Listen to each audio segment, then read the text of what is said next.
So welcome my friend, I'm Matt Chifley, back again for another Motivation Monday where we're exploring the in and outs of human nature and how we can work with it rather than against it to help you along your diet and exercise habits. And today we're looking at that all-powerful chemical of dopamine, about how we've been told that we get a hit of dopamine every time we're eating junk food, scrolling on social media, and engaging in other such vices. But what the research has shown is that dopamine's not the pleasure chemical.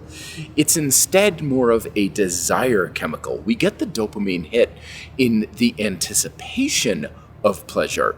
This is why you get more of a dopamine hit receiving a present. It's all wrapped up rather than actually opening it up and seeing what it is, or more dopamine on Friday, anticipating the fun of the weekend instead of being bored out of your mind on a Saturday afternoon. But it's not just the anticipation of pleasure, but the uncertain or unpredictable anticipation of pleasure.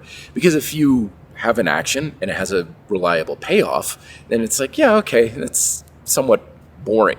But when it's not quite sure, and you're like, it might work out, or this could be a good thing, then it's even higher. And this is why social media scrolling and gambling and stuff often is so powerful, because it could be really good or not. You just never know. And that's what keeps us scrolling and pulling the lever at the slot machine. So what does this have to do with diet and exercise? Well, a lot of times we get our dopamine hits from novelty in fitness, the new program, the new diet, the new thing that we're trying to look for that's going to make a big difference.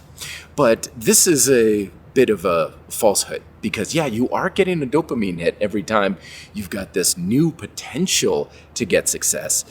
But if you're getting your dopamine hit from the potential to make progress, and you never really do, well, then you're still satisfying or getting what you want, even though you're never going anywhere.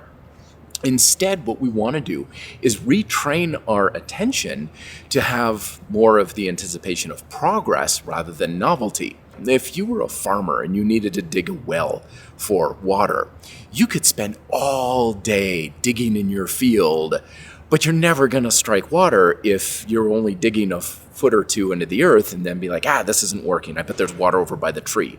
And you dig a couple feet down, there's no water here. And you just fill your field up with holes, and you've been digging all day, but you never get anywhere. Instead, real success doesn't come from breadth, it comes from depth.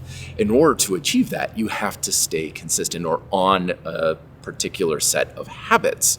So when we tune our attention towards getting dopamine in the anticipation of progress rather than novelty, then you break out of the program hopping or seeking whatever that new thing is, and instead keep going deeper and deeper towards the actual results that you want. Because ultimately, dopamine is not something you need to detox from. It's not a toxic chemical or anything like that.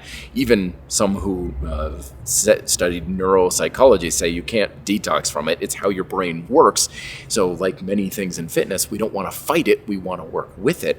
And training your attention for the sake of progression and improvement is going to be where you get your dopamine hits, instead of novelty and wondering if that next new shiny thing is going to work for you. So I'll see you on the video on Wednesday, where we talk about using dopamine to motivate you more for effective exercise and workouts, and then we'll do the same for nutrition and fat loss on Friday. Be fit, live free.